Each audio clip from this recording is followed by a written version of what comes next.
Hi friends, welcome to our channel GK కొర తెలుగు. ఈ వీడియోలో కొన్ని ఇంపార్టెంట్ క్వశ్చన్స్ అయినటువంటి మన ఆంధ్రప్రదేశ్ గురించి ముఖ్యమైన ప్రశ్నలను అయితే డిస్కస్ చేద్దాం. ఇంతకుముందు వీడియోస్లో డిస్కస్ చేయనటువంటి క్వశ్చన్స్ అనమాట. మీరు 2022 నుండి కూడా మీరు ఏ పేపర్ తీసుకుని సాల్వ్ చేసినా ఆంధ్రప్రదేశ్కి సంబంధించి మీకు 20కు పైగా క్వశ్చన్స్ అనేవి రావడం జరుగుతుంది. అది అసిస్టెంట్ అయినా, ఎగ్జామినర్ అయినా, స్టెనోగ్రాఫర్ అయినా కానీ. సో దేంట్లో కూడా మీరు ఒక్కసారి డిస్కస్ చేయండి, ఒక్కసారి రివిజన్ చేయడానికి చూడండి. ప్రతి దాంట్లో కూడా ఆంధ్రప్రదేశ్ మీద ఎక్కువగా క్వశ్చన్స్ అనేవి అడుగుతున్నాడు. సో ముఖ్యంగా ఇక్కడ మనం కొన్ని ఇంపార్టెంట్ అయినటువంటి క్వశ్చన్స్ లేటెస్ట్ సర్వే ప్రకారం అయితే చూడడానికి ట్రై చేద్దాం. ఫస్ట్ క్వశ్చన్ చూడండి. తాజా సామాజిక ఆర్థిక సర్వే ప్రకారం ఆంధ్రప్రదేశ్ జనాభాలో ఎంత శాతం మంది ప్రత్యక్షంగా లేదా పరోక్షంగా వ్యవసాయంపై ఆధారపడి ఉన్నారు? లేటెస్ట్ ఆర్థిక సర్వే ప్రకారం వ్యవసాయంపై ఎంత పర్సెంట్ ఆధారపడి ఉన్నారంటే 62% వరకు కూడా ప్రజలు ప్రధానంగా వ్యవసాయంపై ఆధారపడైతే ఉన్నారు. Next question. దేశవ్యాప్తంగా ఆంధ్రప్రదేశ్ ఏ వ్యవసాయ ఉత్పత్తిలో మొదటి స్థానంలో ఉంది? ఆన్సర్ వచ్చేసి గుడ్ల ఉత్పత్తిలో అనమాట. ఇది ముఖ్యంగా 18 నుండి 20% వరకు గుడ్లనైతే ఉత్పత్తి చేస్తుంది మన ఆంధ్రప్రదేశ్. అందుకని మన ఆంధ్రప్రదేశ్ని ఎగ్ బౌల్ ఆఫ్ ఇండియా అని కూడా పిలుస్తారనమాట. అంతేకాకుండా మన ఆంధ్రప్రదేశ్ని వరిగిన్నె అని పిలుస్తారన్న ఉద్దేశంతో చాలామంది వరి అనే ఆప్షన్ అనేది మీకు కనిపిస్తే అది చూస్ చేస్తారు. సో వరిని మనకన్నా వేరే రాష్ట్రాలు ఎక్కువగా పండించేవైతే ఉన్నాయి భారత రాష్ట్రంలో. సో గుడ్లు అనేవి ఎక్కువ ఉత్పత్తి అవుతుంది అనమాట. వరి కూడా ఉత్పత్తి అవుతుంది, వరి కన్నా గుడ్ల ఉత్పత్తి ఎక్కువ పర్సెంటేజ్ అయితే నమోదు చేసుకుంటుంది. మొత్తం జాతీయ పండ్ల ఉత్పత్తికి ఆంధ్రప్రదేశ్ సుమారుగా ఎంత శాతం వాటాను అందిస్తుంది? పండ్ల ఉత్పత్తి, గుడ్ల ఉత్పత్తి తర్వాత రెండవ స్థానంలో పండ్ల ఉత్పత్తి అనేది అయితే ఉంది. తర్వాత సుగంధ ద్రవ్యాలు ఉన్నాయి. అండ్ అంతేకాకుండా పామాయిల్ కూడా అయితే ఉందన్నమాట. ముఖ్యంగా ఇక్కడ మన పండ్ల ఉత్పత్తికి అడుగుతున్నాడు కాబట్టి 15.6% వరకు ఉత్పత్తి అయితే చేస్తుంది. నెక్స్ట్, భారతదేశం యొక్క మొత్తం రొయ్యల ఎగుమతుల్లో ఆంధ్రప్రదేశ్లోని మత్స్యరంగం వాటా సుమారు ఎంత? రీసెంట్ డేటా ప్రకారం కాబట్టి 34% అనమాట.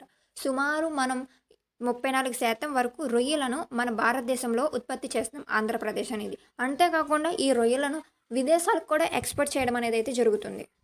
నెక్స్ట్ క్వశ్చన్ చూడండి. 2003 నుండి 2008 వరకు రిజర్వ్ బ్యాంక్ ఆఫ్ ఇండియా గవర్నర్గా పనిచేసిన తెలుగు వ్యక్తి ఎవరు అని అంటే వేణుగోపాలరెడ్డి గారు అనమాట. ఈయన మన తెలుగు వ్యక్తి. అంతేకాకుండా ఆంధ్రప్రదేశ్ కేడర్కు సంబంధించినటువంటి ఐఏఎస్ ఆఫీసర్ అనమాట. ఈయన 2008లో వచ్చినటువంటి ఆర్థిక సంక్షోభంలో ఈయన తీసుకున్నటువంటి కీలకమైన నిర్ణయాల స్థిరీకరణ ఎంతో ప్రశంసనీయమైనది. నెక్స్ట్ క్వశ్చన్ చూడండి. ఆంధ్రప్రదేశ్ శాసనసభ ద్విసభ ఎగువ సభ పేరు ఏంటి? మన ఆంధ్రప్రదేశ్ ద్విసభ అనమాట, శాసనసభ ఫాలో అయ్యేది. దీనికి కూడా ఎగువ సభ మరియు దిగువ సభ అని 2 పేర్లతో ఉంటాయి. దీంట్లో మనం ఎగువ సభ అని పిలిచేది ఏంటి అంటే శాసన మండలి అని అయితే పిలుస్తూ ఉంటారనమాట. మరి ప్రస్తుతం 2026లో శాసన మండలి చైర్మన్గా ఎవరు కొనసాగుతున్నారు అంటే కొయ్యే మోసేస్ రాజు గారు అయితే కొనసాగుతున్నారనమాట. ఆంధ్ర కేసరిగా ప్రసిద్ధి చెందిన ఆంధ్రప్రదేశ్కు చెందిన ఏ స్వతంత్ర సమరయోధుడు?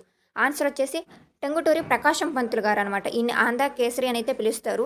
అంతేకాకుండా 1953లో మద్రాసు నుండి విడిపోయిన తర్వాత మన ఆంధ్ర రాష్ట్రానికైతే మొట్టమొదటి సీఎం. నెక్స్ట్, తొలి ప్రధాన బహుళార్థక ప్రాజెక్టులో ఒకటైన నాగార్జున సాగర్ డ్యామ్ ఏ నదిపై నిర్మించబడిందంటే కృష్ణ. అంతేకాకుండా శ్రీశైలం ప్రాజెక్టు కూడా దీని మీద. గోదావరి చూసుకుంటే అండ్ ధవళేశ్వరం ప్రాజెక్టు అండ్ అంతేకాకుండా పోలవరాన్ని కూడా ఈ గోదావరి నదిపై అయితే నిర్మించడం జరుగుతుంది అనమాట. Next question. సహజ కవచంగా పనిచేసే ఏ నిర్దిష్ట భౌగోళిక లక్షణానికి విశాఖపట్నం పోర్ట్ ప్రసిద్ధి చెందింది అని అంటే డాల్ఫిన్ నోస్ అనమాట. ఈ కొండలు అనేవి ఇటు సముద్రం వైపు వాలి ఉండి అధిక తుఫాన్లు గాలుల్ని అడ్డుకుంటుంది అనమాట. తెలుగు గంగా ప్రాజెక్ట్ ప్రధానంగా ఏ ప్రధాన మహానగరానికి త్రాగునీటిని అందించడానికి రూపొందించబడింది? ఆన్సర్ వచ్చేసి చెన్నై అనమాట. ఇక్కడ శ్రీశైలం ప్రాజెక్ట్ ఉంది కదా, దాన్ని చెన్నైకి అయితే తరలించి అక్కడ త్రాగునీరుకైతే ఉపయోగించుకోవడానికైతే ఈ ప్రాజెక్ట్ని స్టార్ట్ చేశారు 1983లో. అండ్ మే 25వ తారీఖున ఈ ప్రాజెక్ట్ అనేది స్టార్ట్ చేయడం జరిగిందనమాట. అప్పటి మన ముఖ్యమంత్రి అయినటువంటి సీనియర్ ఎన్టీ రామారావు గారు మరియు తెలంగాణ ముఖ్యమంత్రి అయినటువంటి ఎంజీఆర్ గారుల చేత ఇది ప్రాజెక్ట్ అనేది ప్రారంభమైంది.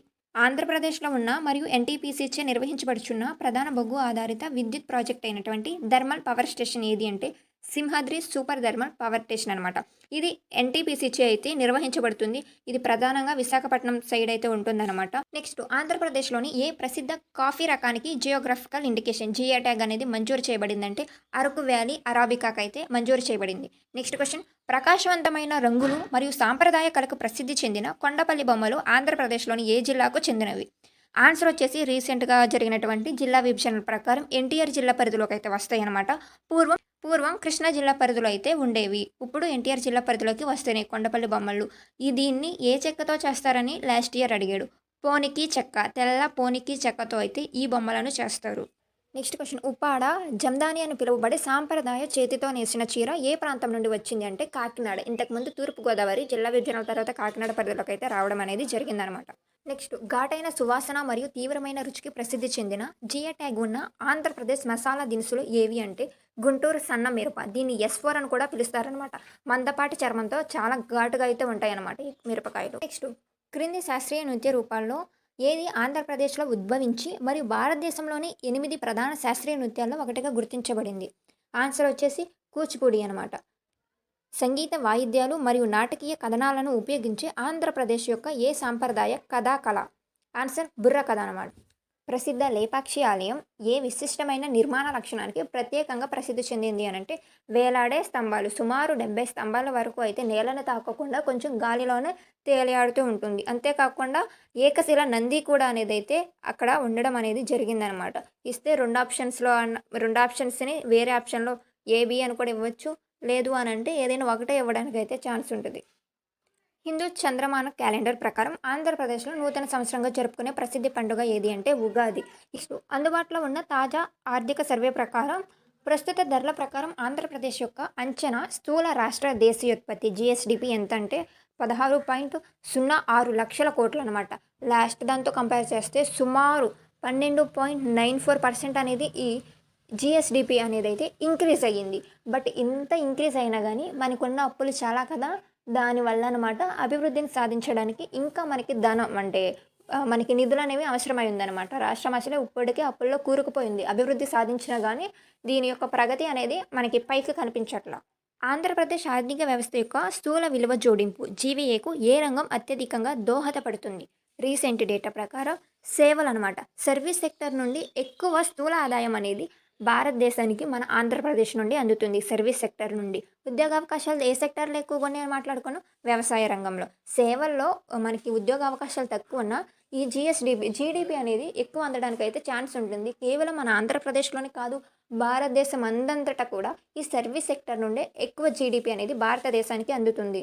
నెక్స్ట్ ఇటీవల గణాంకాల ప్రకారం ఆంధ్రప్రదేశ్ అంచనా అక్షరాస్యత రేటు ఎంత? మన ఆంధ్రప్రదేశ్ యొక్క అక్షరాస్యత రేటు 67.20% అనేది అయితే ఉంది టోటల్గా. దీంట్లో మళ్ళీ పురుషులకి స్త్రీలకి ఎంత అని కూడా అడగొచ్చు. సో మేల్స్ విభాగానికి వచ్చేస్తే 74.88% అనేది అయితే ఉన్నారు. ఫీమేల్స్ వచ్చేసి 59.15% అయితే చదువుకున్న వాళ్ళు ఉన్నారు. ఇవి మేలు ఫీమేలు టోటల్గా 67.20%. మరి గ్రామీణాల్లో ఎంత అక్షరాస్యత నమోదు చేసుకుంది అని కూడా అడగొచ్చు అనమాట.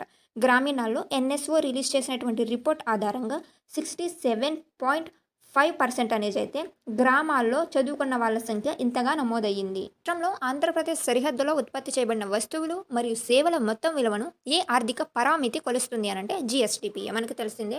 మరి భారతదేశాన్ని కొలవాలంటే GDP, రాష్ట్రాల్లో కొలవాలంటే GSDP అనమాట.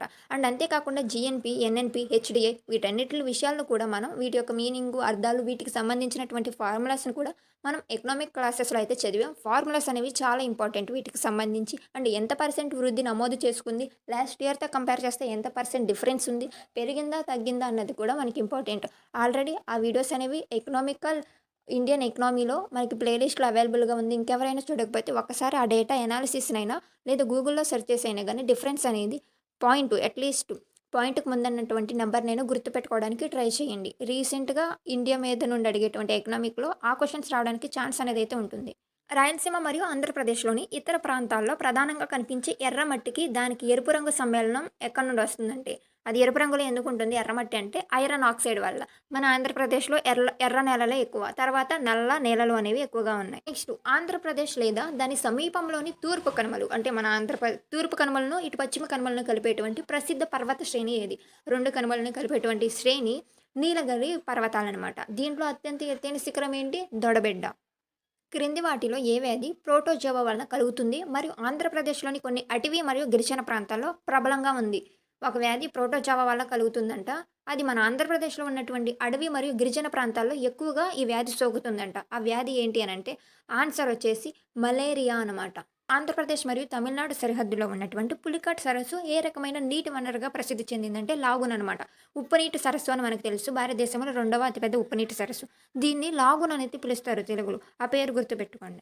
విజయనగర సామ్రాజ్యం దాని వైభవ శిఖరాగ్నంలో ఉన్నప్పుడు ఏ రాజవంశం పాలించింది అని అంటే తులువ అనమాట.